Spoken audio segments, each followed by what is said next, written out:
Okay, good evening everybody, and a very warm welcome to this Community Partnership and Wellbeing Overview and Scrutiny panel meeting. To all members of the panel, other members and officers in attendance this evening, I am Councillor Jeff Blunden, Chairman of the panel. Welcome to members of the public and press who may be viewing the meeting live on YouTube. The audio broadcast will remain available for a minimum of 12 months. I would remind those attending to use your microphone when speaking and to remember to switch it off once you finish speaking. Please switch off any mobile devices to silent setting for the duration of the meeting. For the benefit of those who are viewing the meeting online, I will now call the name of each panel member and ask them to introduce themselves. As I previously mentioned, I am Councillor Jeff Blunden, Chairman of the panel. Neville Penman, Vice Chairman. Good evening, I'm Neville Penman, and I'm Vice Chairman of the panel, and I'm from Tottenham.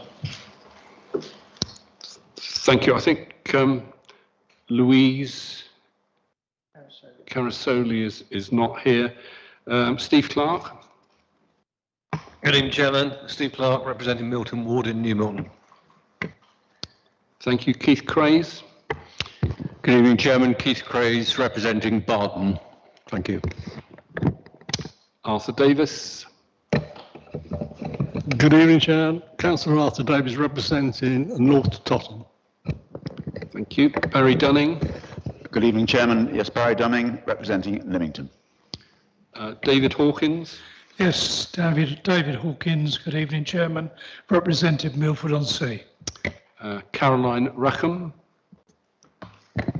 Hi, I'm Caroline Rackham. I represent Tottenham South Ward. Thank you. And Alex Wade. Hello, I'm Alex Wade and I'm representing Hythe West in Langdown. Thank you. We go straight into apologies. Apologies from Councillor Sarah Solo. Thank you. And item 1, can members agree the minutes of the meeting held on the 15th of June and the annual meeting on the 5th of May as a correct record? Everybody happy? Thank you. Item 2, do any members have any declarations of interest in respect of the business on the meeting this evening? Yes, Arthur. I'm not too sure of this. I'm the Tottenham Evening Town Council rep on the CAB. I don't know whether that counts as an interest at all. We can make a note of it. Yeah, thank you, Arthur. Thank you. Thank you. Okay, thank you, Arthur. Any other declarations of interest? Yes, Alex. I'm at our parish council, of which I'm the current vice chairman. I do believe gives a small donation to the Citizens Advice Bureau. Would that need to be registered? Yep, note that. Thank you. Don't see anybody else indicating then, so thank you. Yes, sorry. David, welcome. Nice to see you. If Councillor Wade is given it as a district, as a parish councillor, on Tottenham and Ealing Parish Council, and I believe it would apply to all Tottenham and Ealing Parish Councillors because we give a grant as well to CAB. Okay, thank you. I think we're on a roll now with this one. You're on a roll now. I think probably, Andy, we can take that as read from. I'd rather have the declaration. Okay. Yeah. Yep. Same with Lymington and Pennington Town Council, on which we give a grant to CAB. Thank you. Okay. Thank you, Mark. I'm gonna look now to. Yeah, you've got to do it as well now. Yeah, New Milton Town Council. Right. Okay. Right. Okay, and Caroline as well. Yep. Okay. Right. Okay. I think anybody else for. I think we've covered everybody. Yeah. Thank you for that then. Moving on then to item 3, no public participation this evening, and item 4 straight in then, which is Safer New Forest Partnership, and I believe it's over to you, Brian, for an update on the actions and current partnership plan. Yeah, thank you, Chairman. Chairman, just as a reminder, the New Forest History Council, as part of the statutory duty, convene the Safe New Forest annual assessment on crime and disorder. And from that assessment, it forms a partnership plan for key areas for the partnership to focus resources on. This is the second quarter, and the strategy and delivery group met yesterday, timely to meet, and reviewed the actions of the partners. As a reminder, there's 4 key priorities this year, which are children at risk, drug-related alcohol harm, domestic abuse, and prevention of risk of exploitation of vulnerable persons. Chairman, it's probably suffice to say that the last 12 to 18 months have been somewhat difficult in terms of the normal delivery of service, but it was actually pleasing really yesterday to hear some of the updates from members and the progress in terms of what they're achieving. Some of that, if I look at children's services, primarily the focus of this year of the plan is to work on what we call the freedom programs, so looking around domestic violence victims, moving away from the perpetrator, but also ACEs programs, so for adult childhood experiences, and all of those courses are being delivered face-to-face, with some less intense courses being able to delivered remotely. The parenting support puzzle program, again, that's been delivered, and I believe that's also just been relaunched. So again, to focus the attention on families in need of support or at risk who are not in what we call the statutory level, so it's the child protection or children in need level. So this is more around universal services where people can refer themselves or can access support at a less statutory level. Regarding the drug and related alcohol harm, some significant progress. The missing, exploited and trafficked group and the drug-related harm group continue to share intelligence regarding individuals, nominals, and this enables the appropriate resources to be directed appropriately at both perpetrator and victims, and that's about disrupting and preventing harm to the most vulnerable of young people and adults in the community. Again, within this, police are also exercising some warrants and trialling a different approach in regards to engaging when exercising warrants with perpetrators, also focusing the resource that actually behind a drug user is often a victim or victims within the family environment in terms of the harms that drugs cause, but also in terms of the crime that goes behind that. So in other words, to break that dependency, whilst there's the criminal justice system, there is rolling in the therapeutic services behind that action to try and create some lasting change and difference. And maybe that's something Inspector Anders we can pick up on later on in her update. Domestic abuse, as Chairman, as you're aware, has been a priority for us for a number of years, and it's a programme which we have made good progress in working both locally but also with commission services from Hampshire. Now, a significant progress has been made in raising awareness, particularly over the past 18 months.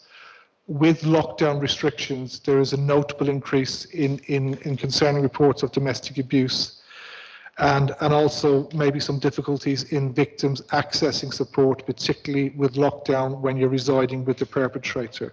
So one of the key issues around that was raising awareness. And to give you some targets that we were looking at was there was a web page created with 4 thematic approaches to identifying things like Clare's Law, the right to disclosure, and accessing support services.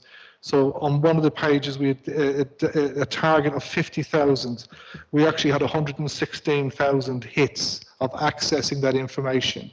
So again, the more information that we enable the public to access in terms of support is a right step forward in enabling a victim certainly to step away from the perpetrator. I have similar links in that in terms of Clare's Law and stuff like that. So it's really, really important that actually the information we're creating is for a purpose and it's being used. And it's nice to know that we actually have the evidence behind that, which is demonstrating when the information is provided, people are ready to access it. And social media is a means that most people are accessing more frequently.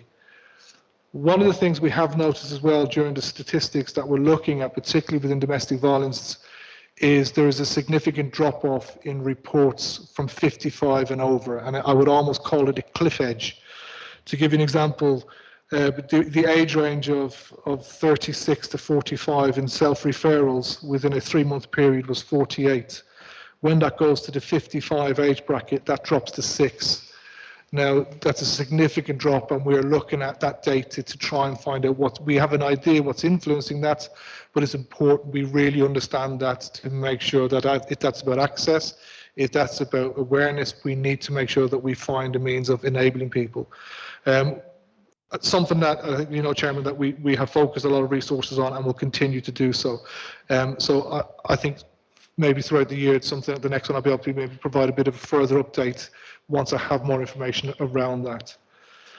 The last update really is around prevention of exploitation of vulnerable persons.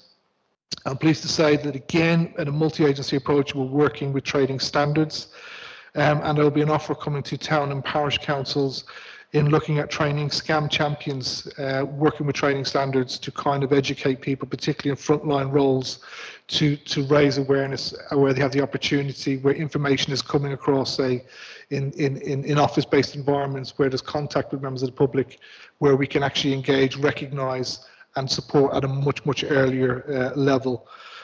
And also later in the year, we will be running the New Forest webinar. Now, you may recall that we run the Safe in New Forest session. We ran it a few years ago at Brockenhurst College with the plan to run one every 2 years. COVID interrupted last year's, but we did that as a webinar based with a very successful attendance online. Partners have again asked us to run those awareness sessions, and those be on these 4 key areas. And the invites have just gone out, and I think in the first week or so we've had 50 confirmed requests to attend. And now that everyone's back to work, education is around, we will expect that to increase rapidly once schools start coming back on board as well.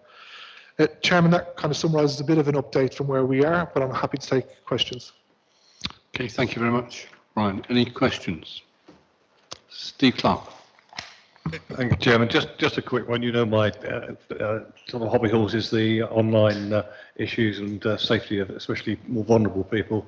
I've become aware recently of new sort of scams coming online, one of which is credit card tumbling, which I'd never heard of until I actually got credit card tumbled. And I just wonder, for those who have not got the online apps, because it's the online apps that enable me to identify this quickly, I just wonder how we can put information out there about new scams and new issues, because the banks are not forthcoming on some of these scams. So I just wonder whether we can do more to make sure that people who don't have full access to smartphone apps and don't necessarily check too much online and use the online facilities, how we can make them more aware or perhaps encourage them to use online banking and all the protections that are now there with the authorisations, etc., that you need to do. A very good question, thank you, Councillor. I think in truth, more and more of society is being pushed towards the digital age, and absolutely we have to recognise that not everyone chooses or wants to use the digital platforms. In part, going back to what I referred to with the champions, that's exactly in part what we're focusing on, that resource at a more local level in towns and parishes where the information is then being identified should be fed then through those champions so that can be disseminated at a local level. I think there's no one answer fits all. I think we just need to be innovative and we need to be determined to spread the information in any means that we can possible. Okay, any other? Alex Wade. Sorry. I'm sure you're aware of this, Brian, but are we promoting the campaign with regard to the districts, pubs, clubs, and even major shops, where people can go in and give a code name if they are either a victim of they're in fear of there being a victim of either assault or indeed domestic violence victim? And is that something that we're working on with all the major avenues that we license, and could we promote it more? Yep, thank you, Councillor. It's a programme that actually commenced outside of this area. It was actually primarily aimed at pharmacies, again, because they have the ability of having a triage room or a treatment room. And yes, that is advertised across the pharmacies who wish to participate in that service. It's only accessing information, but I think again we've identified that when people access information, they're in more of a position to make informed decisions about what's available. So it is available at pharmacies. We haven't pushed it out in terms of retail sector. I'm more than, if you're aware of that in other areas, I would welcome a conversation. Yeah. I just understand Tesco's, where I live, Yeah. their major Tesco promoted something along that lines this week. So that's why I sort of wanted to mention it today. Thank you. I think it's that the pharmacies that are leaving. Boots started off Superdrug, so there's a few of them that are now getting on board. So I think the more that we have that, particularly now those pharmacies are open very much later, actually is really good in terms of people able to access support much later through the day. So, yeah, thank you for that. Okay, any other questions or comments? Arthur Davis. Thank you, Brian. I wonder if you could give my thanks to Nikki Swift, our annual department. And I'm lucky to have the ear of our Chief Inspector as well. But a young lady, pregnant lady, rang me and said she was at risk. I passed all the information. I asked her first if she would mind me passing it on to our fantastic department at New Forest District Council. And she said yes, and I believe it's been resolved. So if you could pass my thanks on, that's excellent. Thank you. Nice to hear. Thank you for that. And I'll make sure Nikki is appropriately told, so thank you. Okay, thank you. So the next item is local policing priorities, which we are all going to be very interested in. And a warm welcome to Police Inspector Helen Andrews. Thank you very much for coming along tonight and talking to us. I think you're going to talk to us about policing priorities in our district. So over to you. Thank you, and thank you very much for having me. I just thought I'd just give you a bit of background about myself before I move on. So Helen Andrews, 29 years in Hampshire Constabulary. A lot of that time has been in Southampton. On promotion to Sergeant in 2000, I was posted in the New Forest and I worked at various stations. Then on promotion to Inspector, I went back into the city. I came back to the New Forest in 2018 as the local inspector for New Forest East, which is the Waterside and Totton. COVID then happened and my boss went off to work in the COVID unit, and I took over his role as district commander for the whole of the New Forest. And I also live in the New Forest as well, so I do have a passion for this area and like to think I do know it fairly well. So district priorities, once a month, myself and colleagues from different areas in the constabulary, we meet also with community safety partners to discuss what our priorities are going to be for the month. Obviously we have to prioritise because we've only got resources for so much. Those priorities, crime or antisocial behaviour, some of the priorities may continue for a number of months until we're satisfied that we've got a grip of the situation and we've had some good results. So, for example, last year we had Operation Bump that went on for a number of months, if not nearly a year, which was the non-dwelling burglaries, mainly in the west of the New Forest. And when we have something as a priority, that means we will focus our resources in that area on that problem. And also we can bid for extra money, which then leads to our specialist resources helping us out. So, as you know, the New Forest is a huge area, very rural, so some areas are hit more often than not. We often get perpetrators, villains from Southampton come in because they think it's easy pickings. So, we do have challenges, there's no doubt about it. So at the moment, our priority is drug-related harm in the New Milton area. This has been a priority for a number of months now. And we're going for another bid of extra money and resources actually tomorrow. Last weekend we had an incident where we did arrest 2 people and one has been locked up and remanded in custody. So that's a really good result. And on the back of drug-related harm, we have our drug-related harm forum, which meets every 6 weeks, and it's police chaired, but with a number of our partners. So youth offending team, the Willow team, community safety, housing, council, intelligence, so children's services. So it's well attended, and it's not just about the police doing enforcement, it's also about our engagement and what we can do with diversionary ways where, say, Catch-22 come in and put things in place for the users or the drug dealers who want to actually come away from the drugs. There are things in place for them. So it's been running about a year now, and it's very successful, and it's just showing that if we all work together, we can get some results. It's much easier that way.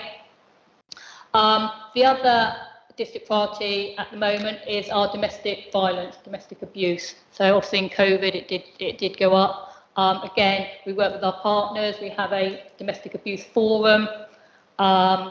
So we look at if we can work with perpetrators along with victims. We've got a support team over at Southampton, based there, but they work across the county, especially in New Forest, where they spend more time with the victims to see how we can support them with commission services. So that's a priority at the moment, and to really arrest the perpetrators as soon as we can. And there's also different things we can do with them, domestic violence, protection orders and notices, Clare's Law. So there's lots of things going on there. We've got emerging issues as well that we look at. So it's been a busy summer, and we do get seasonal crime. So we get a lot of theft from motor vehicles from our rural car parks. We get thefts of bikes from the campsites. So we've had a busier than normal footfall this summer for the staycation, and people aren't going abroad. So we've put resources into that, and again, we work with the partners from burglaries, Forestry England, etc. So like I said, this is reviewed monthly. Drug-related harm in New Milton has been there for some time. So this will be reviewed again next month. We also, obviously, antisocial behaviour, hate crime, top of the agenda as well. That is more looked at through our PCSOs and our engagement. Now we've come hopefully out the other end of COVID, our PCSOs can go back and do their engagement. They hold community days with NFDC, street meets. They engage on Facebook pages. Hopefully some of you follow our Facebook pages, and we send out newsletters. They get involved with speeding, community speed watch. I know certain areas are very emotive, where we've had animals killed, so we're doing the best we can there. We have certain operations that we do, which is a national event, County Lines Intensification Week. I don't know if you've heard of those. So we've got one coming up 9th to the 16th of October. Again, this is where we prioritise our resources into not just enforcement, but engaging with the schools, engaging with the children, working with BTP on the train lines. So that's quite successful. We have Off Sector, which is our knife initiative. Again, similar sort of thing. And we also have Hate Crime Awareness Week that we focus on there as well. So if we just quickly look into our resources, so we've all heard that we're getting more cops, which is great. And actually, in the New Forest, our numbers are quite often fluid. You know, we have got more cops than I'm sort of used to. If we look at the neighbourhood teams that are spread out through across the forest, on total we've got approximately like 35 cops, and they're supported by about 20 PCSOs. They will work, you know, from 8 o'clock in the morning till midnight, say, you know, on their shifts. But we also have got response and patrol. So there are 24/7 cops. So they work out of Lyndhurst, and there's 5 shifts. And on each team, there's approximately, I don't know, 15 to 17 cops. We have got a lot of students come through, so that, you know, they do lack the experience, but they are being trained up. and it's really positive to have new people come through. We haven't had this sort of recruitment drive for a number of years, so it's a really positive. It's really positive at the moment with the numbers coming through. But as well as those, we do have our specialist units who can help out when needed. So we have dog units, we've got proactive teams, we've got our roads policing units, we've got the helicopter, we've got Country Watch. And with Country Watch, I'm linked in with them because obviously rural crime, and I know how much of an impact it can have on the communities. That has always been one of our top priorities, and that just goes without saying. That's, you know, across the year. So I work closely with Country Watch, and we have moved on a lot. Country Watch have got about 3 or 4 drones that we use. So, you know, I think back when I was a PC, you know, we were lucky to have a radio that worked. So now we have things like drones. So it's quite amazing, the technology. And the last thing I just would like to say is about reporting. And I hear it all the time, what's the point, what's the point, what's the point, 101 is rubbish, blah, blah, blah. What I would say, it is worth it. We rely on data, we rely on intelligence. I will put my resources where I get the reports. To be, you know, that's how it is. So when people can't be bothered or say, what's the point, I just want to sort of say there is a point. 101, when it first started, wasn't great. And it's just to cull those myths that sometimes it might take longer than others. I don't know if anyone saw the Facebook conversation between the Chief and the PCC. They did a live Facebook conversation and answered public's questions. Well, it's on Facebook or YouTube. You can find it. It's worth listening to. And it will say things like 101, you know, actually the average time of answering a 101 is 4 minutes. So, you know, and that's how it is. There's also online reporting, and obviously if it's a real risk then it's 999. So I try and push that out as much as I can. Please report, because if there's an issue, we will look at it, we'll look at the data and the intelligence information coming in, and that's where I'll put the resources, albeit, you know, the numbers are looking good at the moment. We will always could do with some more cops. So that's the update from me, Chairman. Okay, so thank you very much. Before I open up for questions, I'm going to kick off with one, if I may. I mean, obviously, when you talk about drug-related crime and violence and theft, they're really at the top of the list. But what I find locally is the antisocial behaviour and what I call vandalism, which affects so many people across the town. Not only affects them, it affects their lives and businesses, but as a town council is involved, it costs a lot of money to put right. I know the Crime Commissioner is picking up on that and talks about, I forget the phrase, some sort of, was it a task force or something like that? But what have you got in mind to try and address that issue? Some of it is, or a large portion of, say, antisocial behaviour, i.e. vandalism, criminal damage, is children, and we've picked up on that in certain areas. So we do engagement with the schools and outreach workers. Antisocial behaviour with neighbour disputes, we have found that with COVID, antisocial behaviour has risen because people have stayed at home, working at home. The neighbour that annoyed them, normally they wouldn't be there at home apart from the weekend or evenings. So all that has increased. Like you said, it can be a problem for people. So we do as much as we can. We work with our partners if they're neighbour disputes or housing. So we get them involved. If it's an area, like I said, that has come to our attention a lot, we will put more resourcing in that area and get parents involved as well, because sometimes they don't even know this is going on. We have certain areas in, say, the summer that have been problems in the past, Texwood Lake, in Totton, so we put resources down there and just really done more engagement. So, but we are very mindful that antisocial behaviour does impact people's lives, and quite significantly if it isn't nipped in the bud. So we do take it very seriously. Okay, thank you. I'll open up to questions and Neville.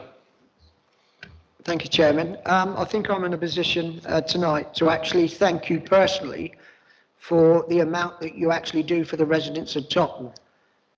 You've got a lot on your plate. There's so much you get through, but you always find time for Arthur and myself when we have our regular meetings. We're kept updated. I go through to you quite a lot. You always come back with an answer. And I'm really, really pleased that you're actually based in Totton, because you do make a difference. So thank you very much indeed. Thanks, Nev. Thank you, Neville. There are other parts of the New Forest available. Arthur. I think we've got a meeting next week, actually, haven't we? Yeah. I'd like to concur with Councillor Penman and thank you, Chief Inspector, for the hard work you do in keeping us safe all over the forest. I'd like to thank you. Thank you. There's Just one. my ego. No, I mean that sincerely. Thanks.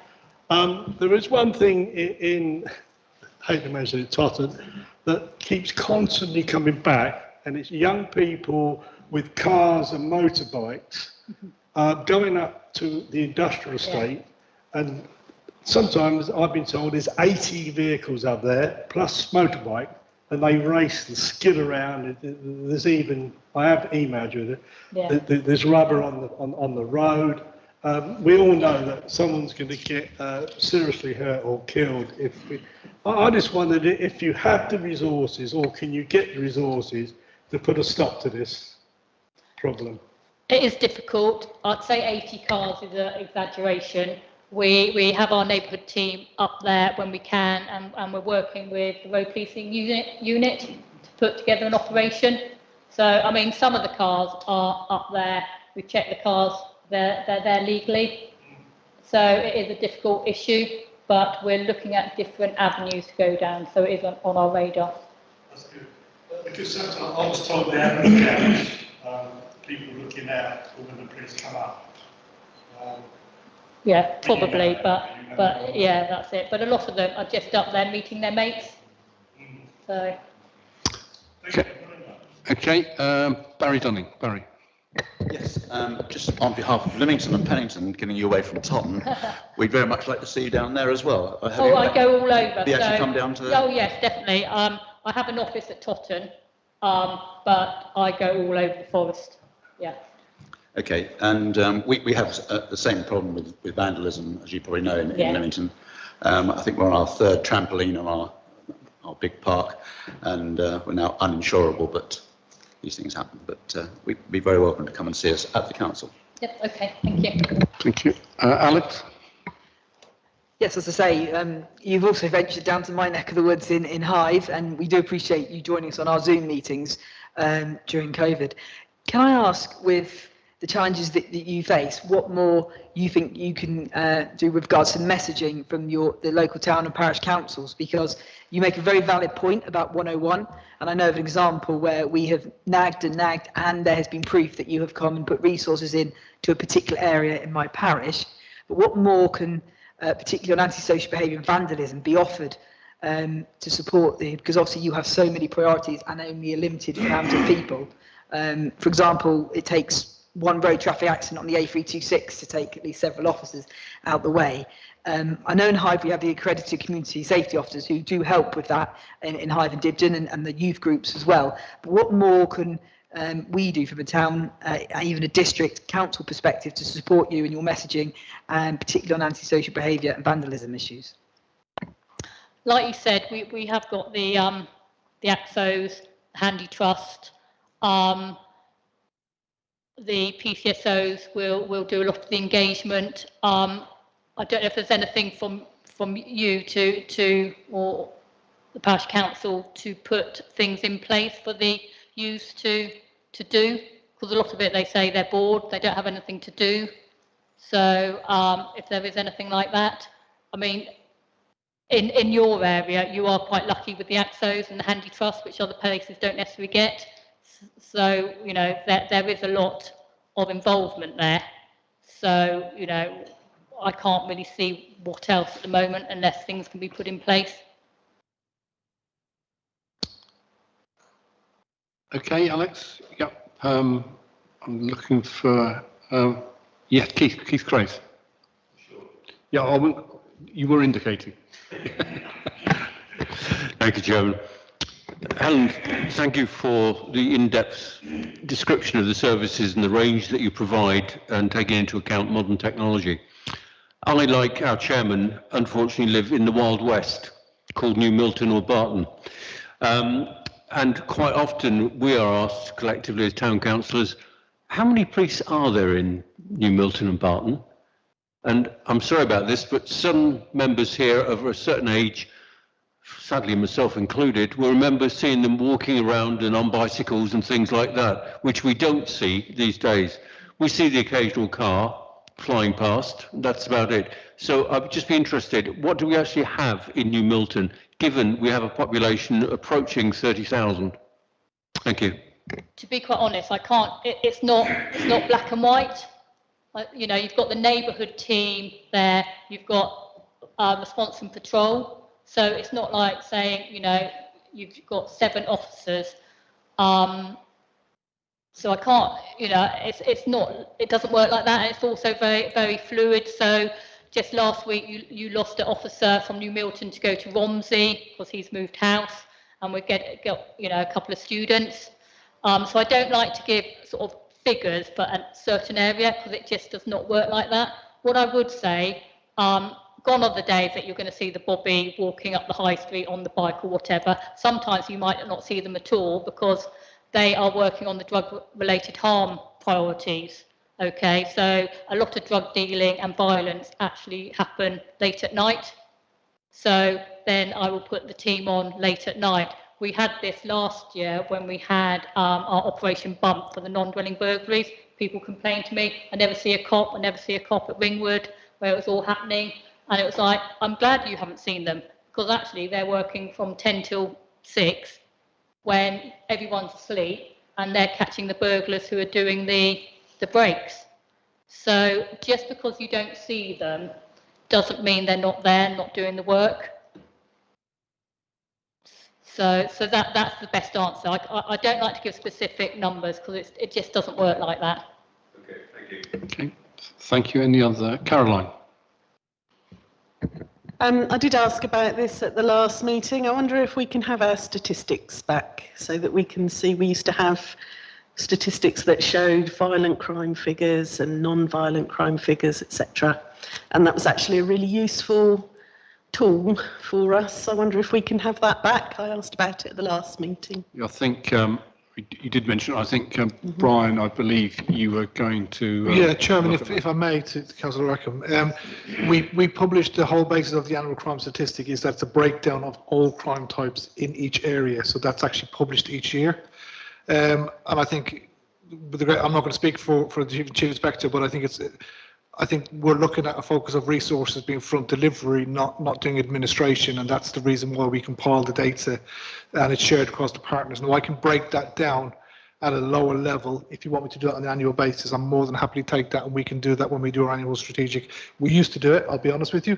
We used to break it into four key areas, but actually people weren't using it, if I'm really honest, and it was a laborious task to do that, but I'm quite happy to break it down if that's what people want. Okay. So could we have one fairly soon? Because we haven't had one for such a long time, have we? I don't think we had one. No, I'll be honest, the answer will be no. The answer will be that the assessment's been completed now. It will be draft, will be finished in December, and that will have the 12-month data going backwards. Okay, so that will not be published, a draft version, until December. So I can get something out to you early in the new year, but not before then. Right. Arthur. Yeah, I don't know whether Councillor Rackham gets the police beat report every month, but I get a beat report every month, which is it? I can't remember where it comes through, but I get an email every month. You can sign up to this. I'll try and give you the link. And every month we get a beat report. I think it's from a Tottenham policeman. It gives the whole picture of Tottenham, South Tottenham, North Tottenham, of all the crime, you know, like how many car crimes, how many garage, which I think, I know what you're saying, because I feel the same. I quite like, yeah, because you think it's running away. You think, not really what no, Oh, you want the whole lot, yeah. Yeah, but that helps though, Caroline. Yeah, that helps. So, I mean, that's something you can... And the other thing is, it's not directed at Chief Inspector, well, it is at Brian as well, and Councillor Clark down there. I'd like to know what happened to our mobile CCTV camera, because some of these complaints here across the forest, when we had this, wasn't it, Councillor Clark? We had this talk of this mobile CCTV that you can take into an area where there's high crime, put it up on a lamppost or whatever, and that to me was a brilliant idea, but it seems to have gone to the wall. Yeah. It's gone quiet on that front, right? Okay, well, I think, thank you, Arthur. I think on CCTV, that actually will be brought back to the panel for an update on that. I believe we have that scheduled. That's quite a big area to, the question you've asked, there's quite a big area to, I think, answer fully in detail. So we'll come back to that one. Okay, Alex, did you? Just a quick question, Inspector. I know you had some success in the past year with regards to perpetrators of dwelling burglaries. At the moment, how is that going? Because obviously that is a crime that affects the individual and really upsets a lot of people within the community when it happens once or twice. How is that, say, compared to last year at the moment? And are there any major concerns in any areas of the district? Because that's always one that, particularly in Hyde and Waterside, and I know it's the same for the rest of the district, that really upsets people and they get frustrated when they see it happening what would appear to be more regularly than they'd hoped. I agree with you. Dwelling burglaries is sort of right up there with violence against a person. It has the most effect on individuals, so we take it very seriously. Luckily, our dwelling burglaries have never been a real issue, not like our non-dwelling burglaries, which obviously out in the rural is going to be a challenge. So we will do everything we can to get perpetrators. At the weekend, there was an aggravated dwelling burglary in Ringwood, and 2 were arrested, and the further 2 were arrested today. So we will take them very seriously, and we do obviously forensics, but it is an issue at the moment. Having said that, as we go into autumn and winter, it may rise. So it is, we always keep an eye on dwelling burglaries. Okay, thank you very much. I don't think there are any other questions. I think it just remains for me to say thank you very much for coming tonight. You're welcome to spend the rest of the evening here, but I suspect you've probably got other things. So entirely up to you. Do feel free to leave if you so wish. I will go, but thank you very much for having me. Thank you. Moving on then to item 6, which is Hampshire Police and Crime Panel. That's an update from Mark Still. Mark, over to you. Thank you, Chairman.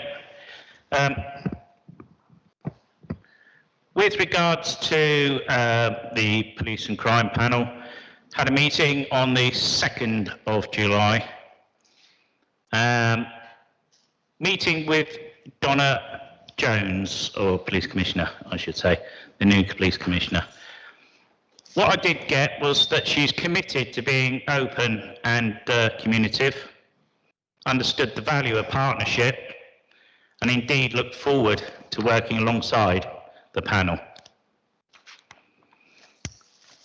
We heard that the Commissioner had undertaken a crime survey prior to being elected, which had received over 3,000 responses. The survey had highlighted that policing visibility and police officer numbers were the key public priorities, and the Commissioner had sought assurances from the Chief Constable that efforts were on track to have 600 more police officers recruited by 2023.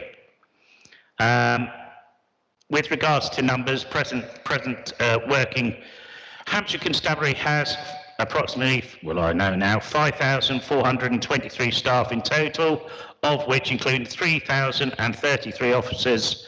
Additionally, the force has had, it has 185 voluntary special constables. and the Commissioner had met with the Constabulary to look at how these numbers could be increased.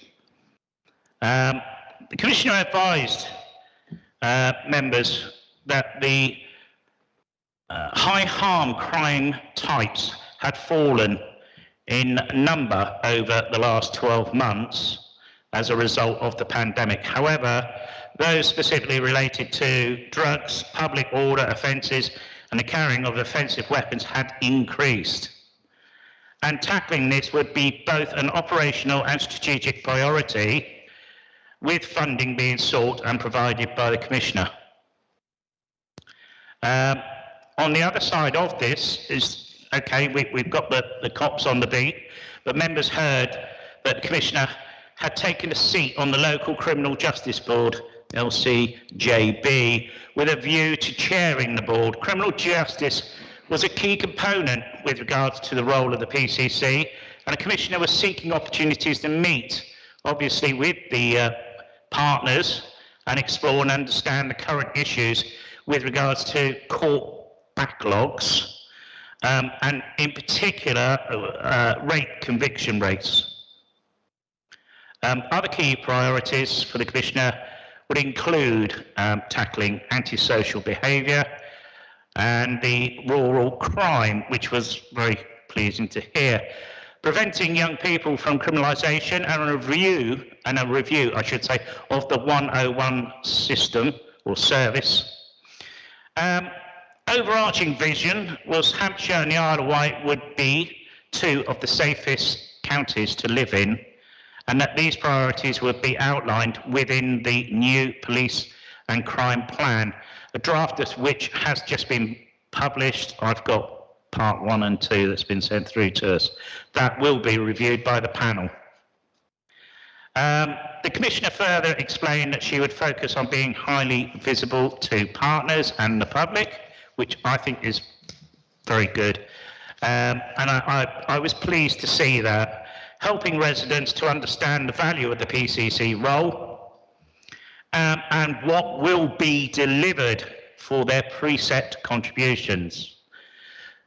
Chair, I'll just summarise key bits within that, because otherwise I can go on and on and on with regards to the actual meetings. So we're looking key priorities: 600 more police officers by 2023, improve police visibility, bringing policing to your community. I know that was mentioned earlier. Tackling antisocial behaviour, I'll fill in that a little bit more. Zero tolerance approach to knife crime, and I really do welcome that. I also welcome her approach with regards to preventing youth offending, so working more with the youth, getting into the schools, getting early interventions with regards to this. I was very impressed.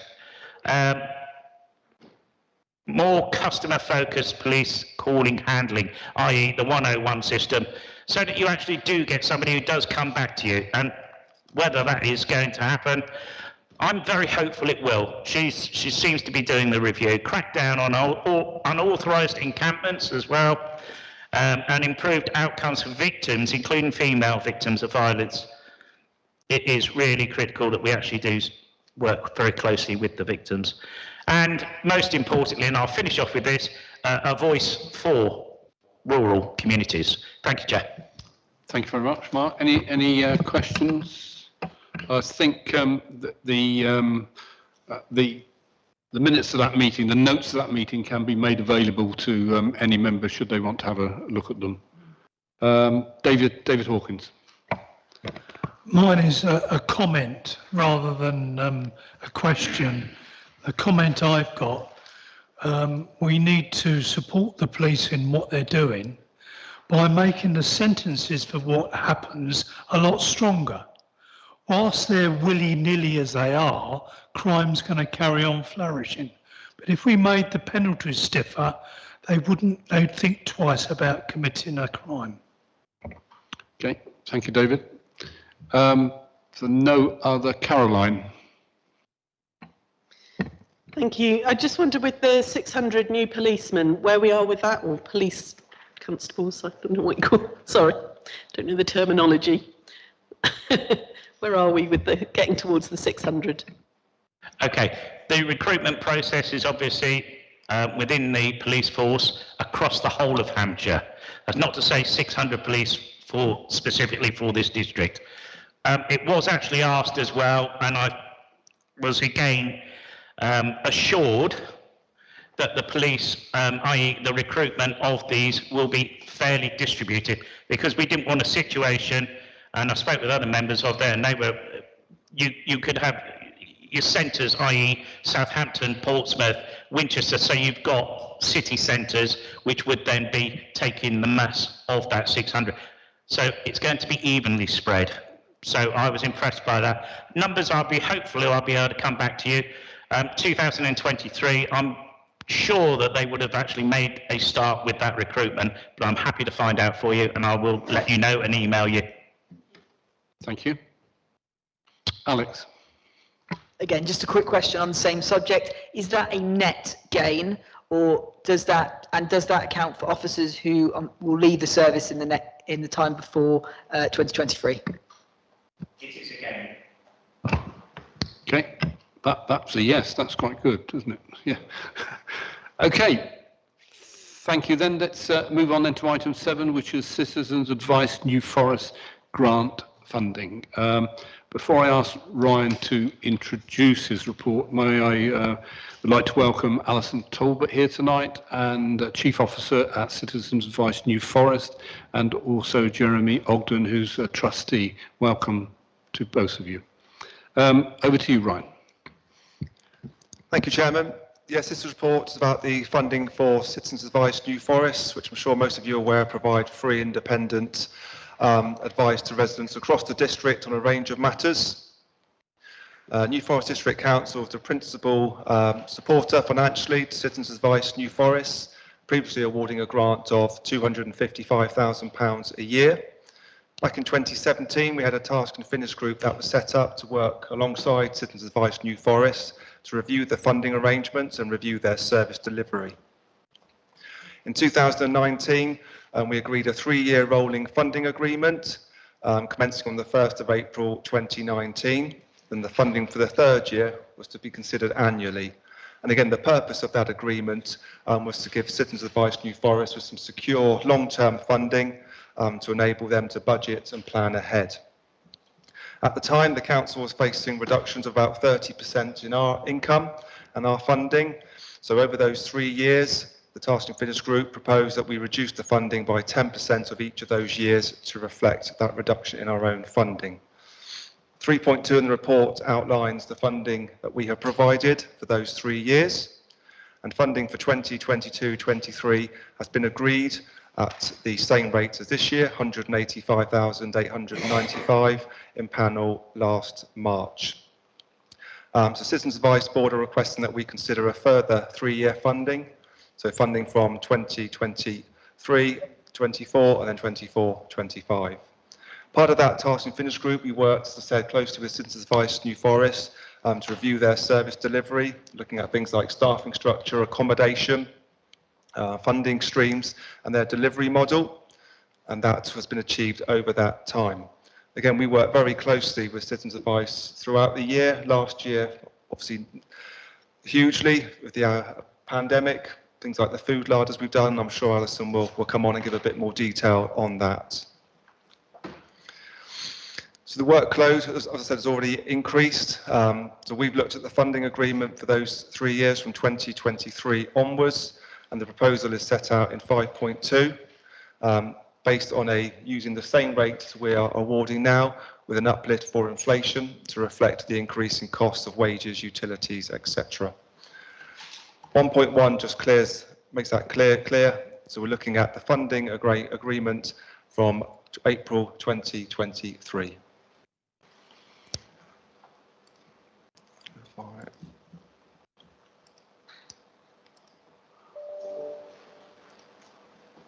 There we go. Over to Alison. Okay, Ryan, thank you. Any questions for Ryan before we move on then to Alison? Are you doing it with Jeremy, a joint effort, or by yourself? Or I'm giving the presentation. Over to you. Thank you, Mr. Chairman, and thank you, councillors, for inviting us along this evening. And I think the purpose of my talk is really to show what good value for money £185,000 across the district provides for the council and the residents of the New Forest, really.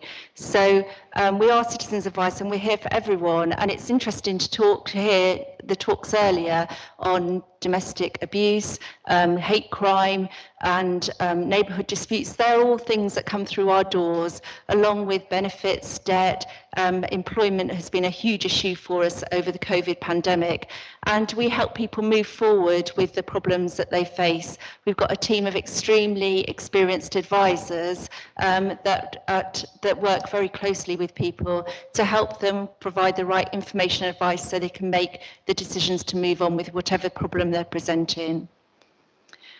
I want to make the point that we're local and national. By supporting a local citizens advice in the New Forest, you actually get a good deal from the national service as well. So we're able to make use of things like the immigration helpline, for example, which we used a lot when we were helping people with the EU settlement scheme. And we get a lot of resources at a national level. We share a lot of information across our networks so that we can provide a really good quality and really a quality standard of advice and information.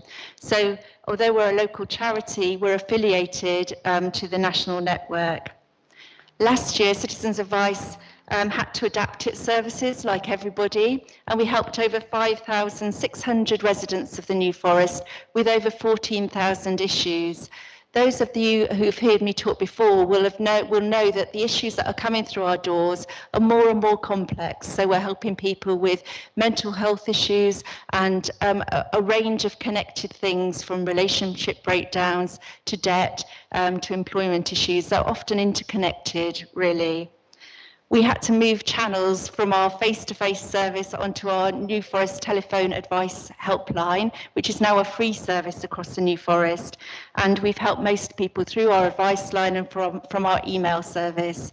I'm delighted to report to you that we're softly opening up back our face-to-face services. We've been trialling that over the last few weeks, and that will be coming back, I can assure you.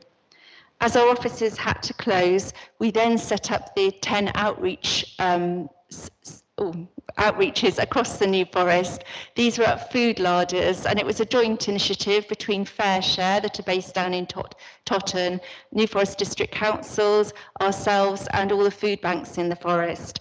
And we've supported 660 households in that initiative and helped people in fuel and food poverty.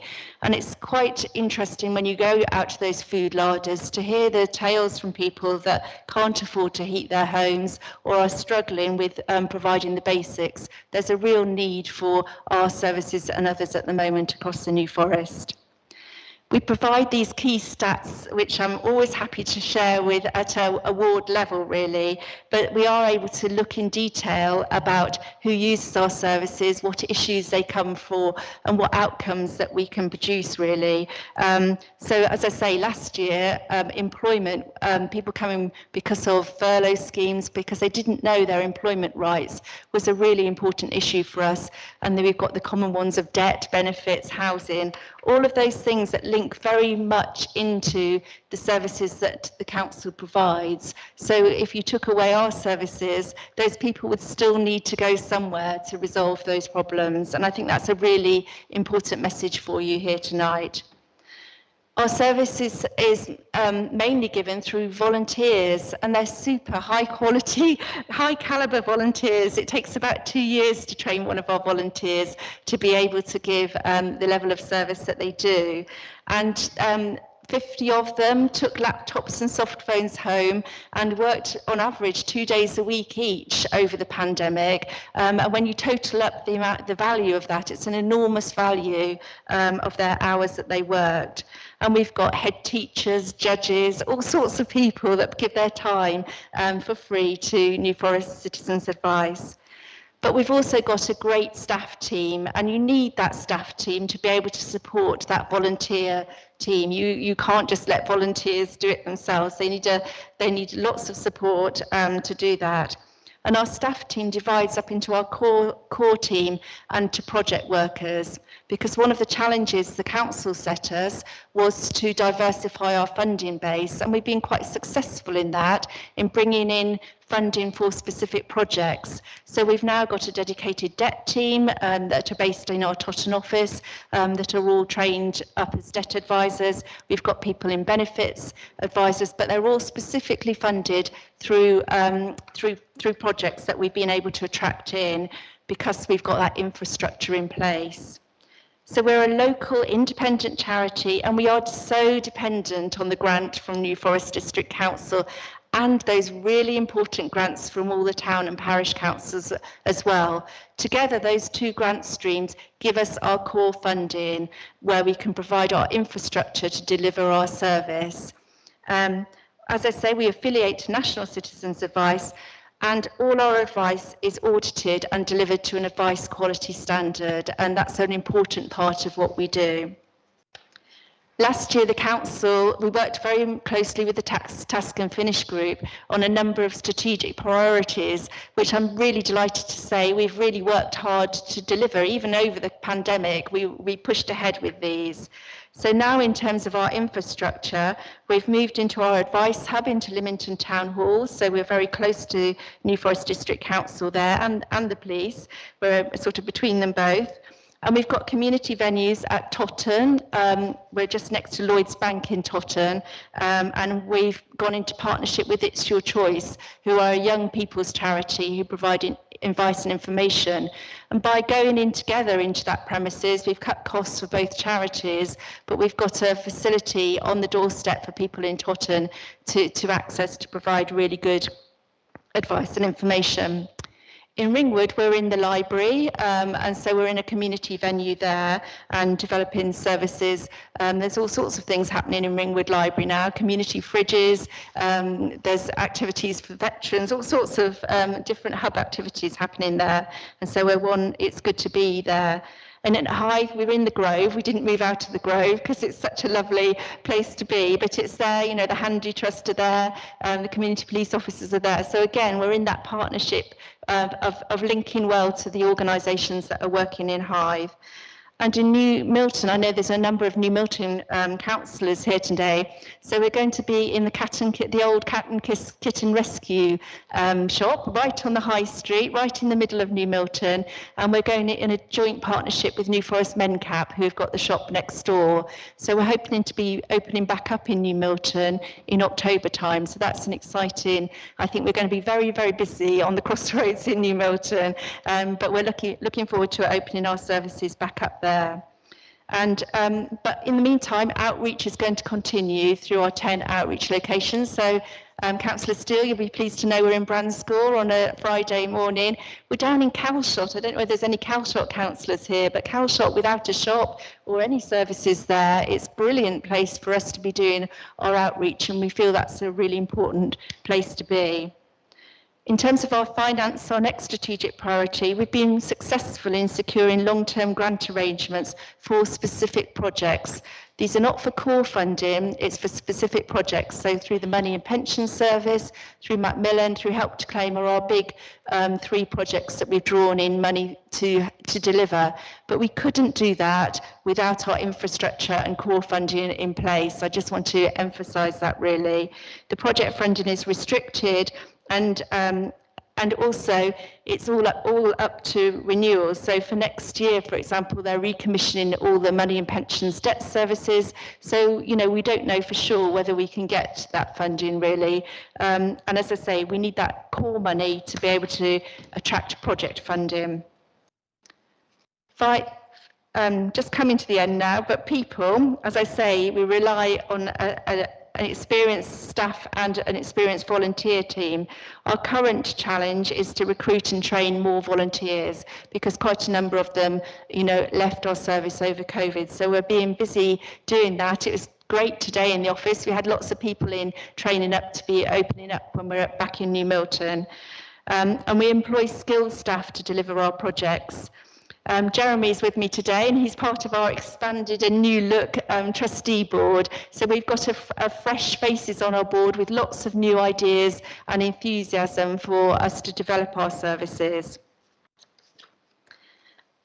An equal aim of citizens' advice, one is to research the problems that people face. So as well as giving direct advice and information to people, we use all of that insight to find out what it is that the problems that they're facing, and to help to raise awareness of those issues. So this year we've been doing a cost of living survey with the University of Southampton, with New Forest District Council and Ryan and Richard Knott's help, and all the food banks, to look at what it's like in the forest for low-income families, what are the stresses and strains they find, and to find some insight so that we as organisations can position ourselves to really respond to the challenges that low-income families across the forest are facing. That research is out. The draft will be out this week, and we'll be looking at what are some of the key recommendations for that report, and working with the council on that. And we've been doing a lot of partnership work. I chair a New Forest Partnership Group, which Ryan and I have sat on throughout the COVID pandemic. We put our numbers straight out there to be the referral point for all the New Forest food banks. And a lot of projects have come out of that, working with the food banks and other advice agencies and other smaller voluntary organisations across the forest. We're setting up an interagency refer net at the moment. That's one project. We're developing the food larders and looking to review that, and we're doing that cost of living survey research. So there's a lot that's happening at a partnership level, and we're right in the mix of that. But most importantly, it's what's the effect that our services have on our clients. And I've given you a long example here, but I'll just tell you about one lady that's used our service. This was a lady who was bereaved. Her husband died, leaving lots of debts, and that left her a very difficult time in her life, really not knowing what to do and where to go forward. We've got experienced debt advisors, and they're able to help people get back into control of their finances. We can write to creditors, we can put holds on debt, we can help people with budgeting and realign their debts really, and help them maximise their income. And this is all the work that we did with this client. And then we encouraged her to go along to one of the food larders. I think she went to Ashley. There's one every week at Ashley, because money was really tight. Nobody wants to go and get help, and it was interesting, she used to go really early before anybody else was there in the queue, because she really didn't want to be seen. But she went to the food larders just to help her out over that time, and as we met her every week, we could encourage her to look at other things that might be a benefit. So for her, it was finding a job, and we put her in touch with the CAP job club in Lymington that do fantastic work, and she went along to that, and she's got a job now. And I think what I want to tell you is that we're there for people when they need us, and anybody could need our services. It's not just people on low incomes, it's people that things happen to, and there's a lot of those people. It could happen to any of us at any time. So we're there to help people move forward with the problems that they face. I really hope that the council continue to give us the fabulous support that you have shown us for the last 3 years. I would welcome you along to find out more about us, and welcome any questions that you've got. Thank you. Thank you very much, Alison, and your enthusiasm comes across brilliantly. So thank you for that. I think it's nerves, Mr. Chairman. These presentations are absolutely great, and to picking up an overall picture. But what is good is, I found only a couple of weeks ago, when somebody actually talks to you and says, "I've been helped," and that says everything. Particularly pleased on your going back to the one-to-one and that free helpline where you're able to talk to people directly. But I've rattled on a bit, so I'll open it up for questions for Alison. Barry Dunning. This isn't really a question, it's more of a concern, really. I'm really concerned about 4.4 on page 7. I believe that the Citizens' Advice New Forest is a really important service, whose services are needed more and more. I'm concerned that the reduction in funding will lead to the service going into having to run a deficit, and this isn't good for the future. Their workload is increasing as well, and this is not a sustainable situation, and I just want to find out really what the council, what their plans are for going forward in the next 2 or 3 years, which is your future. Thank you. Okay, but yes, it's a very good question, and the question you're putting, I think, to all members, it's really about choices. We will have a budget, so we will have to make choices as far as fitting everything into that overall budget. I think that's really the nub of it. Any other questions? Caroline? So along the same lines, I'm really concerned at the word deficit and the CAB together. But I think, reading through the statistics, that we won't be giving you 70,000, is that right? That there's 70,000 less than we were giving you before. I just wonder what sort of impact that will actually have on you. So the 70,000 was a reduction from the previous grant levels of 255. So what you're referring to, and the current rev. So yes, we worked with them over those 3 years with the Task and Finish group to reduce costs in staffing, accommodation, etc., to realign the service and realign their budgets to accommodate that reduction. I think we're as stretched as we can be, because to run 5 offices, we want to be accessible to residents across the New Forest. That's why we've taken the decision at a board level to keep, all the community venues running and all the outreaches running, because it's really important that people can access our services. So, but to do that, you need staffing to be in those venues. And I think with the restructuring, we've had to reduce an operations manager and an advice service manager in that restructuring to get to where we're at. In an ideal world, it would be lovely to have another manager that could cover our Ringwood and New Milton office, because then we could open it up for more hours. So we've cut to the cloth. I would say if we're cutting any further, then we're losing offices and all the rest of it, which we absolutely don't want to do. Okay, thank you. Alan O'Sullivan. Thank you, Chairman.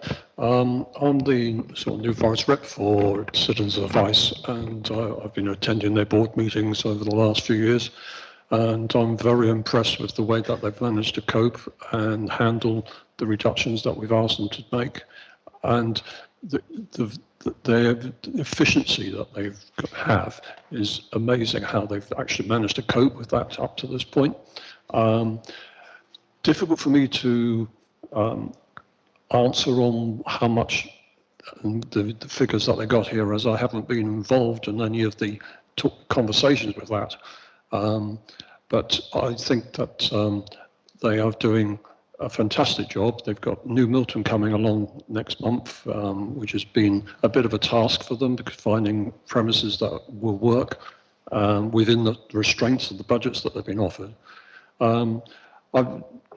I can't recommend them any higher than, if we didn't have the Citizens Advice, and this is the thing you've got to bear in mind when you're talking about the money, we as a council would be picking up that bill and doing that job. So it's important. Thank you. Thank you for that. I think we've also been very impressed by the way that you've sought additional funding from various organisations, which was not happening before. So I think that's a real move forward. Alex. Yes, I just want to pretty much echo similar sentiments, that we live in quite a rural area where you don't always have the ability to get, say, from Hythe to Lymington or Hythe to Lyndhurst to use the service if you had limited locations. So there's complete value in having those locations. And also the numbers that you have and the amount of work you do is astonishing. I mean, volunteers are amazing, but such a valuable service shouldn't necessarily have to rely on volunteers, and that's not accounting for the physical, mental well-being of your actual staff as well. I'm always, we have asked for previous funding for you to go above and beyond, and you have done that.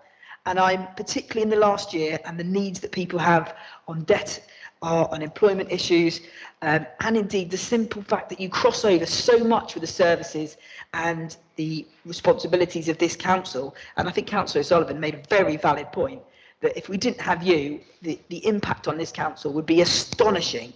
So I'm I'm not overtly comfortable with asking you to make so many sacrifices to get our funding in the first place, but if it was possible, would advocate more than what is seen here, because I don't want you just surviving or just struggling, because too many of our residents rely on you. So if we could support you any more, I would completely advocate it. And there's a lot of things my colleagues have said that I do advocate as well today. If we go to Manjit, please.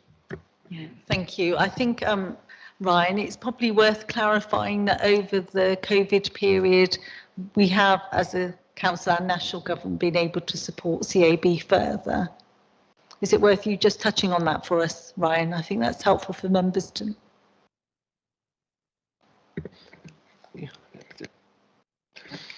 As a council, we provided some additional financial support to fund a debt worker, knowing that the impact of the COVID, the impact of debt on people is increasing. So we have provided some additional funding, but that is ring-fenced for that purpose, and it's short-term. So it's not to go towards the core funding or not to be included in future budgets, a specific funding for a specific role. I'd just like to add there, it takes us 2 or 3 months of intensive training to train up a debt worker. So it is that long-term secure funding that we're actually, that base that the council could provide for us, that we can then go off and try and find, other pots of money for short-term things. But it needs a solid base to start with, and that's the real value of a 3-year solid grant from the council and the town and parish councils as well, who I think there's a real value of. When I talk to parish councils, we show that we can help people right across the forest, whether you're in the smallest parish like Calshot. But it's that security of long-term funding that really helps us to develop our service and plan ahead. Thank you. I've got a bit of a list now, so I'll go to Arthur Davis.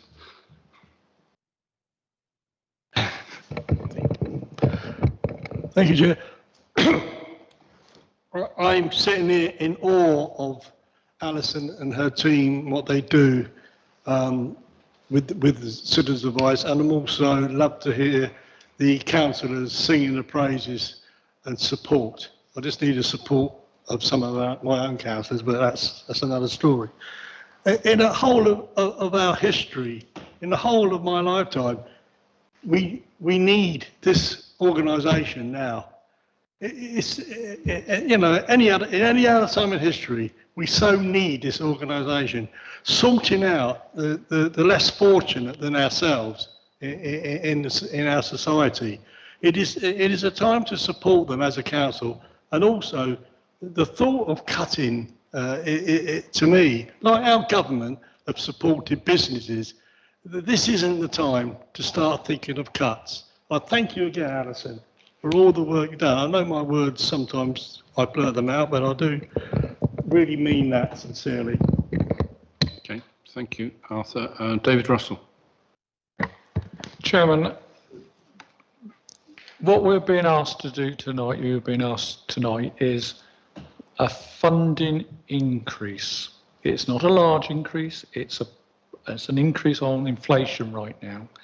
It is to maintain our core business, and that's what it's doing. We want to maintain, give them security for the next 3 years on our, sorry, my computer's works. It's to give them security on the next 3 years. So what I would like this the community overview is to say that's what we would like to do, and then I can put it before Cabinet, and it should hopefully go through. Okay, thank you. I've got a couple of others. Is Neville? Thank you. I've listened to exactly what you've said and fully understand the great work that you do in the area. There's two things. The first thing, have you managed to get any more funding from any new organisations? So we've got three major pots of funding in Councillor Penman. We've got funding for our debt service through Money and Pension Service. We've got money for our benefits work through Help to Claim, which is a DWP initiative. And we've got money from our Macmillan service, which supports families facing when people have got cancer in their families and need to readjust around that. So there are three big funding pots that we've attracted. Two of those services are being recommissioned to national level next year, and we don't know what the outcome of those will be and what that will mean for us and our funding here in the New Forest. Okay, thank you. Do you know exactly or roughly how much that will how much you're going to get from that? What the increase, the amount of money that you're going to have? No, we don't know, and that's the problem with project funding is, for example, we didn't know we were going to get our Money and Pension Service funding, and we had to take the decision as a board to keep our debt workers on before we even knew that we had funding for them. So it's much more short term. And we're also competing against areas that have got much higher levels of deprivation, so that's the marketplace we're operating in when we're looking for other funding sources. Okay. The other thing is just an observation. I was part of the Top Isolation Group regarding giving out food to people, and I was quite surprised that when you actually delivered it, that in some cases, yes, they needed food. They were desperate for food. In other areas, they had two cars in the drive. One was a new type Jag. And you think, what are they spending their money on? And the other one, I delivered to a lady that had two children. She wasn't in, or I thought she wasn't in. When I opened the shed door, there's about 100 plus empty bottles of wine. It's very difficult to know or what to say when you actually get faced with something like that. We as an organisation don't judge, and that's absolutely important. If somebody wants to come for help and advice, they can come and we can help them with the problem that they present with. We have had a customer at our Ringwood food bank, food larder, that comes in her great big car, and we all wondered exactly the same as you're saying. And actually, having got to know her and understood her, she's lost a business in town that she's been running for 37 and a half years, and it's very difficult for her to come and ask for help. It's a very there's some people out there that have never asked for help before, but as a service we don't judge. If somebody wants to come and use our services, that's the whole beauty of them. They're free to everybody, and we just help where we can. I think the difficult thing is when you actually go into different places, you can see the ones that need it, that are desperate for it, and then you go to other places and you think, this could go to someone that really needs it. But you're doing a great job. Yeah, you don't know when you're going to need help, and as I say, it can be very surprising who does need help. And it may be anybody can have a relationship breakdown or an illness, and sometimes it's just readjusting your life around that, and that's what we help people to do. Okay, thank you. I'm going to go then. Keith Grace. Thank you, Chairman. Listening to everybody, I have this thought of 3 years, 2.5% increase a year, which is basically a flat rate. The 2.5 is increase in everything, utilities and so on. Are you sure you want to tie yourself down to a 3-year period? I'm just thinking, and where we are with the government at the moment, the furlough scheme is liable to be ending in the not too distant future. That in turn will put, I think, more pressure upon employment, unemployment, debt management and so on. So, whilst what has been said is wonderful, I'm just a little bit concerned that we're paring the bone too much and not allowing you a little bit of freedom to actually move forward. I appreciate you have other funding sources, and so on and so forth. And I know Ryan is going to say to me before he does, Keith, we've got a budget, we need to stick to the budget, and so on and so forth. But essentially, I don't want to see any harm come to the service levels that you are currently providing. Thank you. Yeah, just a quick one. Before, what we used to do was make a decision at the end of February, March, for that year ahead, given no time for citizens' advice to plan or budget ahead. The whole point of the 3-year funding was to do exactly that. What we have said is if things change in that 3-year period, we can always review it. If there's an additional expenditure or a project that the council wants to fund or support, again, we've got the discretion and ability to do that. So although it's a 3-year funding that we can agree, it can be changed if circumstances consider that to be necessary.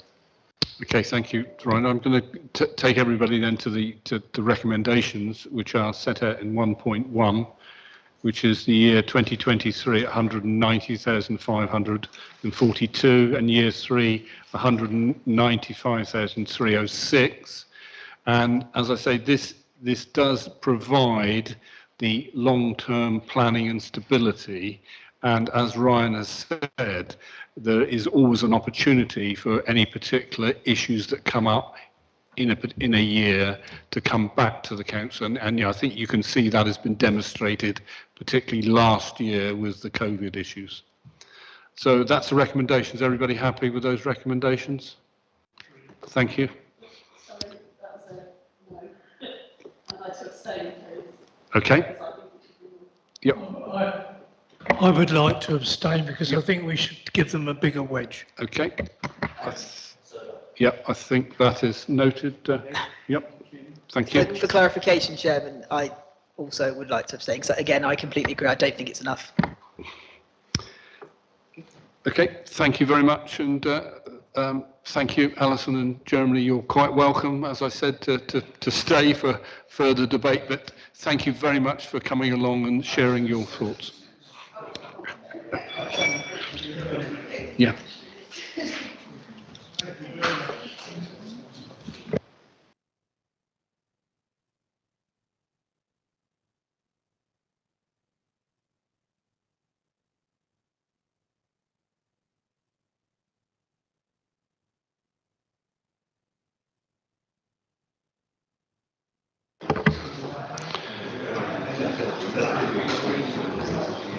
Okay, members, can I take you to then item 8 on the agenda, which is the cemetery regulations, and welcome Ian Park.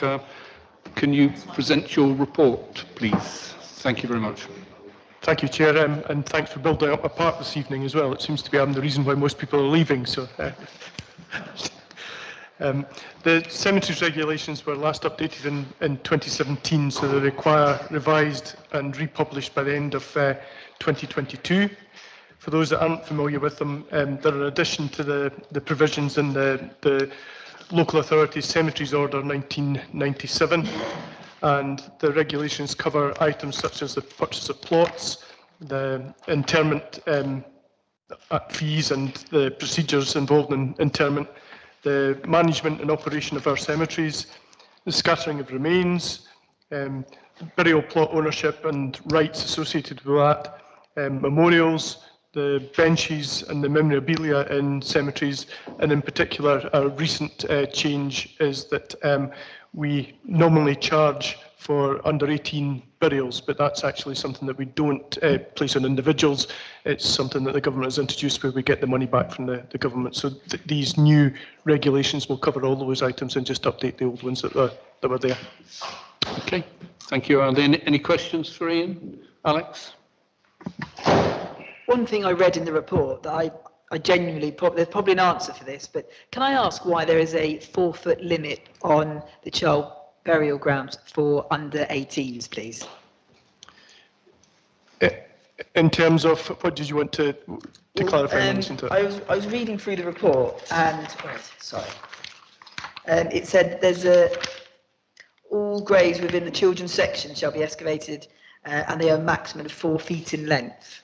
And then I think they must move on to a different area. I just wanted to understand that because It is down to the fact that it's space is allocated according to what the approximate size of a interment would be. So if you're a child, you're not taking. It does sound a bit harsh, but if a child is obviously smaller, so you can allocate that amount of space for them. An adult's larger, so you require a larger space for them. Thank you. Okay. Any other questions? Okay. No. Thank you for that, Ian. Thank you. Moving on then to COVID-19 recovery plan, food and safety services. I think it's over to you, Jo. Okay, thank you, Chair. This report just updates members on the food controls that will be delivered this year. As I'm sure you're all aware, that resources had to be diverted during the pandemic to support businesses to comply with the new COVID regulations and also to protect public health through controlling the spread of disease. So now we're actually moving into the recovery phase. We will be back focusing on the delivery of food controls, ensuring that businesses are compliant with the legislation and that the food that is produced is safe to eat. So the action plan that we've got in Appendix 1 is in line with the Food Standards Agency COVID-19 recovery plan. And this looks at putting our priorities as high-risk premises, any businesses that are poor performers, new premises that haven't had an inspection previously. And with those, we'll be obviously going out, offering advice and guidance and support to help them comply. And we always take a staged approach to enforcement. So we will be back, as we have been the last few months, carrying out on-site inspections. So the report is just asking that the panel supports the proposed work plan over this next year. Thank you. Thank you, Jo. Any questions? Yeah, Steve Clark. Yeah, thank you, Chairman. I think we ought to just say thank you to the team for what they've done over the last 18 months. It doesn't just do the food hygiene. The whole team works extremely hard. I see some of the work they do as far as licensing is concerned, so I know how hard they work, and we shouldn't hesitate to support them. The only thing is item 5 on the action plan. If you do want any help on the sampling of the food in the food business, I'm more than willing to help out.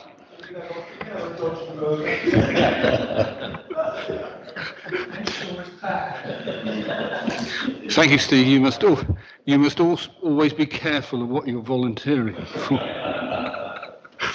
We have to have some of it. Yes, but perhaps, Jo, you can find an appropriate sample of food. I would say that most of our samples do come back satisfactory, but it is a bit hit and miss sometimes. I think members would like a miss in this particular Alex. Yes, Jo. Bear in mind that obviously now we are getting back to normality and and there's a huge workload for your team. What support is there for your department and your team knowing that there is this significant workload and then there will still be new businesses and new requirements that might come up in the next year or so? Yeah, we have had a few vacancies in the team based on people leaving to do other roles, and we have had a quick turnaround with those, so actually recruiting back into those vacancies as quickly as we can. The additional thing we have done is we've employed a contractor who works for us a couple of days a week to try and work towards removing some of the backlog. The difficulty is there is a shortage of environmental health officers to appoint, really. This is a national problem, and it's something that all local authorities are experiencing. So we're all looking for the same officers in a very small pool. So, like I say, we've been very fortunate to get a contractor who's doing some work for us, but ideally we would we do need more resource to actually do that. But it's very difficult to find the right people. Okay, thank you very much. And that's moving on then to the next item, which is the health and leisure contract update, which is item 10. And we welcome John Randall. Thank you, John. Thank you, Chairman. Good evening, everybody. Members, can I draw your attention to the Health and Leisure Contract Update Report for details of the progress made since the launch of the partnership between the Council and Freedom Leisure on the 1st of July 2021. In particular, there's 4 key points I wanted to draw upon from the report. Firstly, to pay recognition to the work that's been done around the transition of the 5 leisure centres over to Freedom Leisure. As I say, that was completed successfully on the 1st of July 2021, with 392 staff members transferring across to Freedom Leisure under TUPE. The partnership with Freedom continues to grow. Within my role as Leisure Contract Monitoring Officer, monthly meetings have commenced with Freedom, both on site with the area and venue managers and as part of a contract partnership board. Secondly, since the launch, it's been great to see some performance headlines being provided by Freedom to the Council. As the panel report alludes, it's been fantastic to see participation in exercise at the leisure centres is increasing as restrictions have been lifted. Swimming lessons in particular showing a significant increase. And the benefits of exercise to the physical and mental well-being of the local community are significant, hence it's fantastic to see the activity programmes expanding alongside the increasing demand. Thirdly, Freedom's capital investment programmes will commence in December and into January, with a number of exciting venue improvements being made at Applemore, Totton and Ringwood leisure centres. These improvements include the refurbishment of reception areas, expansion of group fitness studio space and installation of new soft play facilities at Ringwood and Applemore. And officers continue to work closely with Freedom to gain monthly updates on the project schedule. Finally, as alluded to in the last panel meeting, we'll be inviting members to volunteer to join a new leisure contract working group. The group will meet to evaluate the partnership and review the performance of the leisure venues. In terms of reference for the group will be shared shortly. We'll keep you up to date with future updates on the partnership at each panel meeting moving forwards. Thank you, and I'd like to invite any questions. John, you've silenced them. Yes. Alex. It's awkward because I seem to be asking a lot of questions. I was waiting to see anyone else. With regards to sports clubs and swim clubs having returned to the venues, do we know if that's all of them over the 5 centres, or is there a percentage that we're yet to see return or have yet to have been contacted by Freedom since the changeover? My understanding is that they are all now back. I will get that clarification for you though from Freedom. I don't know the exact answer, but my understanding is that they are back here, which is really, really encouraging and exciting. Okay. Any other questions? Yes, Mark. Chairman, thank you very much. I'd just like to add my sincere thanks to John. He's actually brought forward this paper. It's a new way of looking forward, Chair. It's new, it's invigorating, and it also proves, Chair, that we see a 24% growth in membership from a pandemic situation, and I do realise that. So we do have quite a big increase there. But at the same time, Chair, it's a wonderful report. So well done, John, and thank you. Okay, thank you very much. Thank you. I mean, just to add, having listened to everybody speaking tonight, I think health and leisure can play a role in a lot of what we've spoken about in terms of helping people coming out of the coronavirus pandemic. So just to add that in. Yep, thank you. That's well said on that, which leads us straight into Dibden Golf Centre, doesn't it? Yeah, thank you once again, Chairman. So yeah, if I can draw your attention to the Dibden Golf Centre update report, noting one amendment to the first paragraph below the heading Future Priorities. The phrase lease review has been replaced by rent review, and oversight on my behalf, apologies.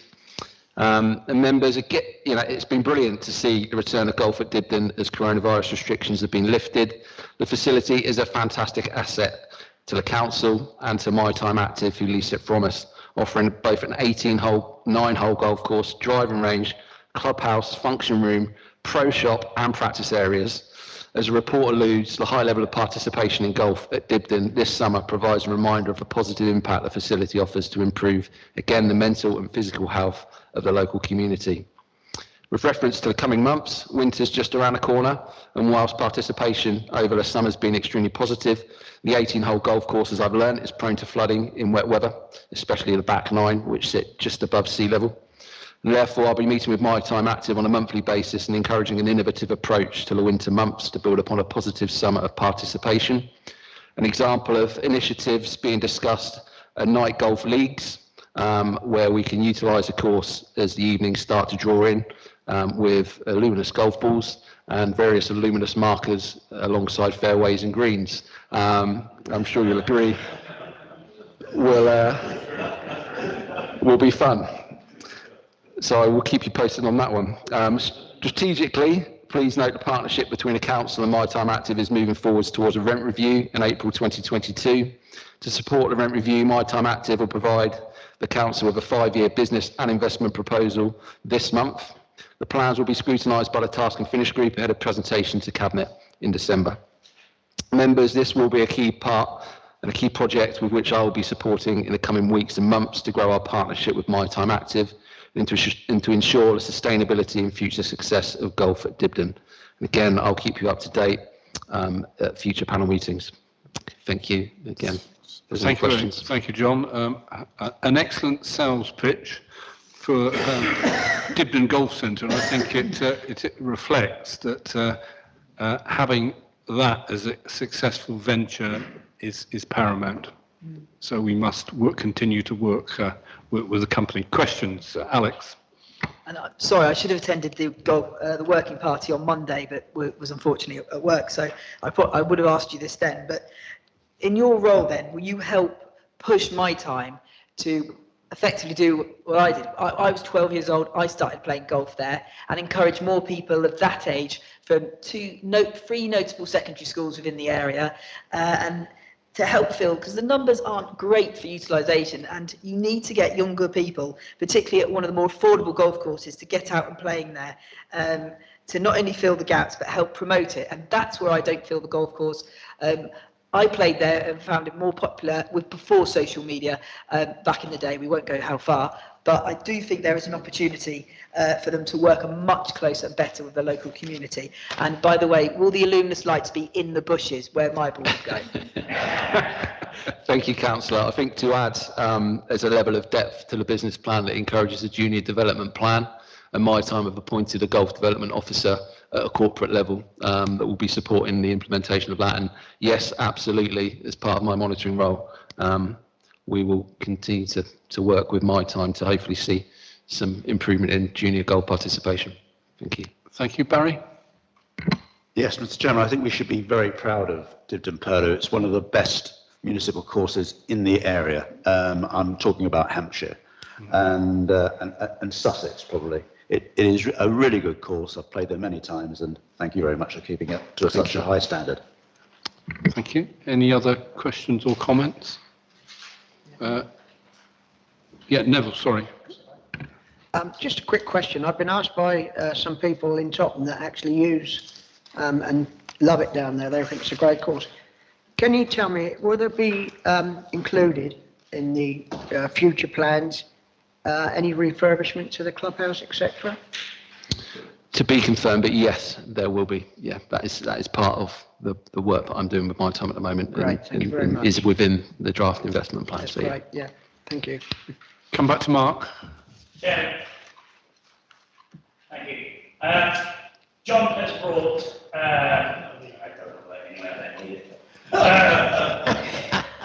John has brought a new style of report through to the community panel. It's refreshing, it's everything that it should be, and I commend John's work and the team's work here tonight, Chairman. With regards to Dibden, it is an important, as Councillor Wade referred to earlier on, it is an important part of the, and I think Barry also, of the community's assets, and it's something that we do cherish. So, and we will be obviously looking forward to the new group, well, there is a new group, but obviously with regards to looking further for investment and opportunities where we can. So I'd just like to say thank you and well done again, team. Thank you, Mark. No other comments. And David, did you? Yep. I just want to ask a question. Do you supply these balls that light up for normal day? Because I spend most of the time in the rough. Chairman, I had enough trouble finding my balls today. I left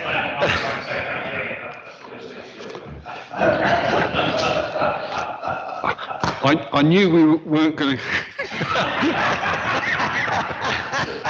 I knew when we were talking about Illuminous balls, it was going to go somewhere or other. But anyway, right. Item 12, which is no. Were we going to leave item 12 right to the end? I can't remember now. No, which is the corporate plan. Over to Becky. Thank you, Chairman. So this item presents the revised corporate plan. So members will recall the corporate plan Community Matters was approved in March 2020, just ahead of the first lockdown.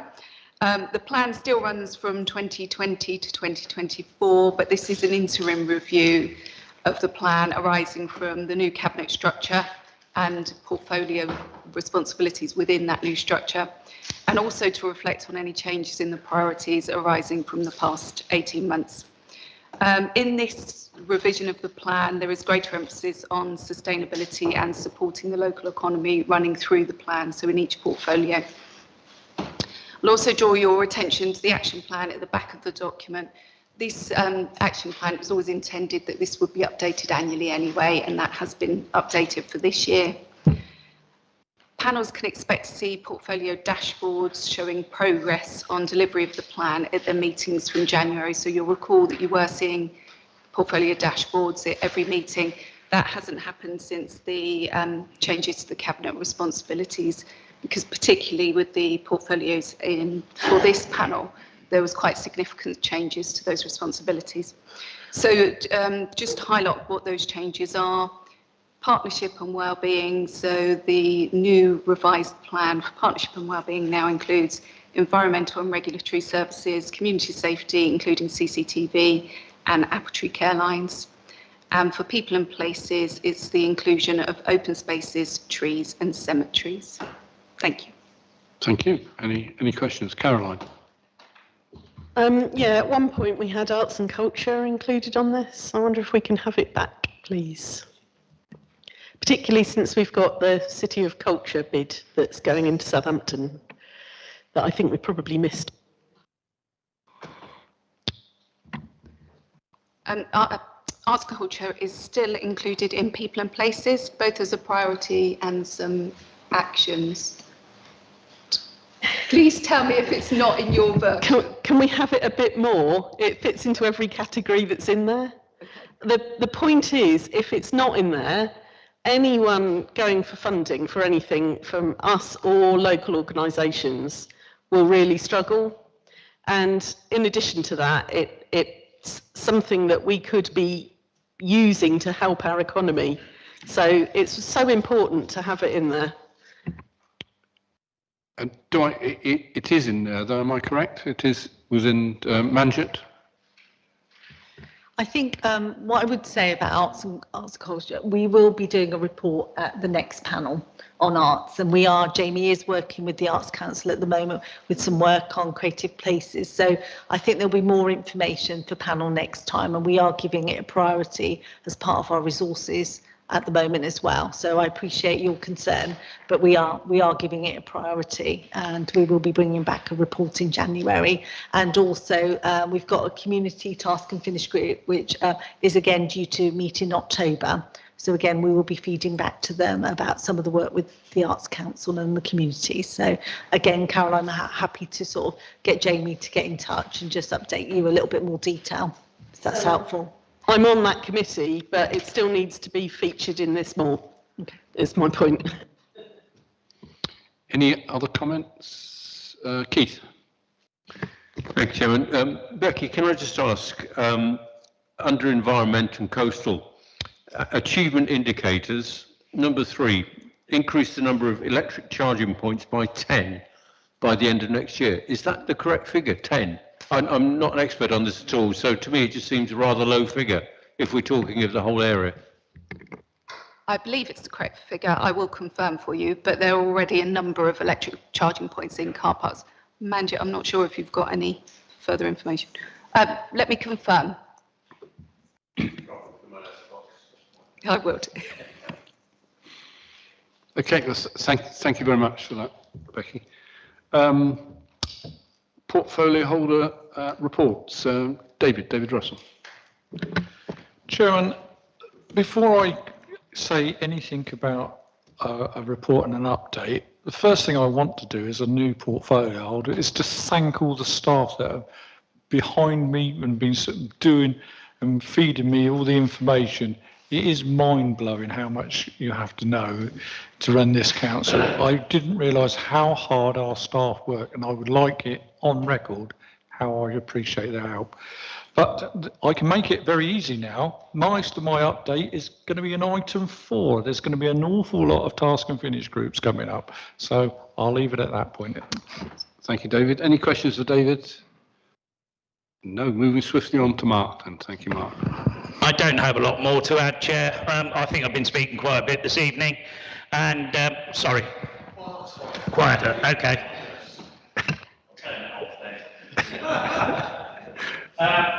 What I would just add is, again, similar to David's comments,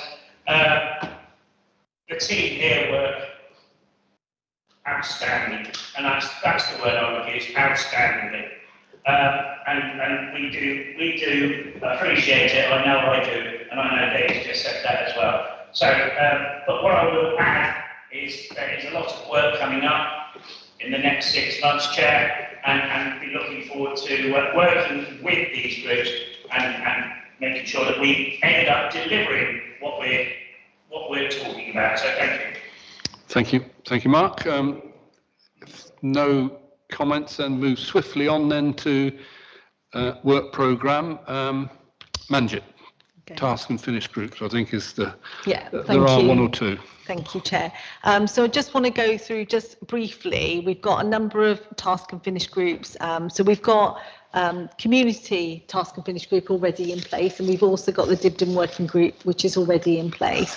But I just want to go through some new ones that as part of creating. So firstly, health and leisure contract working group, which John has just referred to. So again, what we are going to do is Democratic Services after this meeting will send out a set of terms of reference for members, and also some idea of how frequently they're going to meet. So for example, the contract, leisure contract working group, our aim is we're going to start that group in November, and then that will meet bi-monthly on those kind of things. So we've got the next one, which is the grants working group, which again, as you will know, task and finish group, that's an annual one, that's got its own timetable, and again we'll be asking members volunteers for that group. We've got a number of other task and finish groups. So if I take health and wellbeing strategy, so the contract working group will be concentrating on our relationship with Freedom Leisure. The health and wellbeing strategy, we did start, and the panel looked at this probably 18 months ago, and then we halted it during COVID. So the plan here is to have a look at the wider district health and wellbeing strategy, and as part of that, what we will do is we'll be inviting our key partners to join us at those groups. So for example, the NHS, we have got other partners that we'll be inviting to those meetings that will help to work with us on developing and implementing our district-wide health and wellbeing strategy. So again, that group, we're aiming to start that, I think, around the mid-October. And again, that is likely to meet probably more frequently, as it's one that we would like to sort of move on and try and get that in a good place by the end of the financial year. So just moving on to a few now in portfolio order for people and places. So litter policy and strategy working group. So again, what we have been doing, and with Councillor Russell, is looking at what we have in place since really he's taken over as portfolio holder. And our plan is to set up a task and finish group to look at that policy. So we don't have actually in place at the moment a sort of district-wide litter policy in place. So the aim is again to get that started, and we'll be asking for volunteers on that. The next group is public conveniences. So again, that's been a task and finish group previously, and we are hoping to set that up. But what you will see, public conveniences and litter policy, what we are doing, they'll be sort of bi-monthly. So appreciating members' commitments on that, we will make sure that those are arranged in that way so that members can volunteer as they more than likely will want to for more than one group, and is manageable.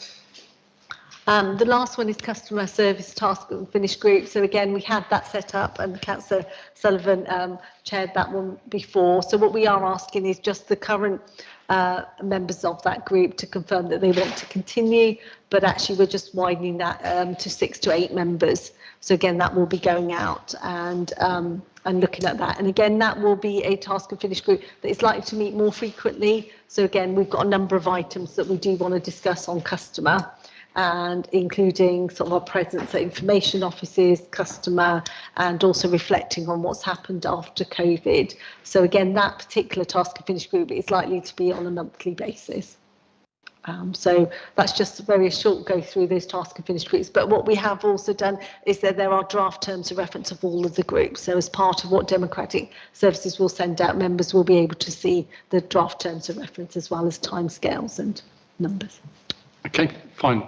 Thank you. I think that summarises all, but all the task and finish groups, 6 to 8 people, terms of reference, and knowing how and when they're going to meet and how often they're going to be, is all going to be set out. Even though some of these task and finish groups are there before, we're taking the opportunity to slightly revamp them and make sure we have sort of widespread membership across the district. Okay.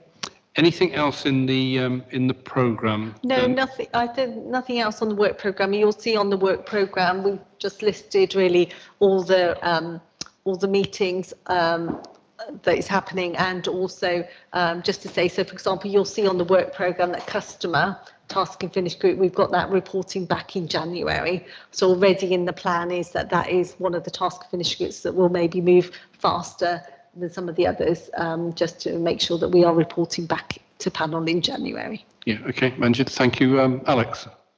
Just a quick question to Manjit. Will consideration be given for these working groups to meet on Zoom? Because I think that's been a huge positive of the past years, being able to have those meetings, have been more flexible for councillors and reduce obviously the amount of driving in from a green perspective as well. And it's certainly made so those councillors who have other responsibilities in the daytime easier.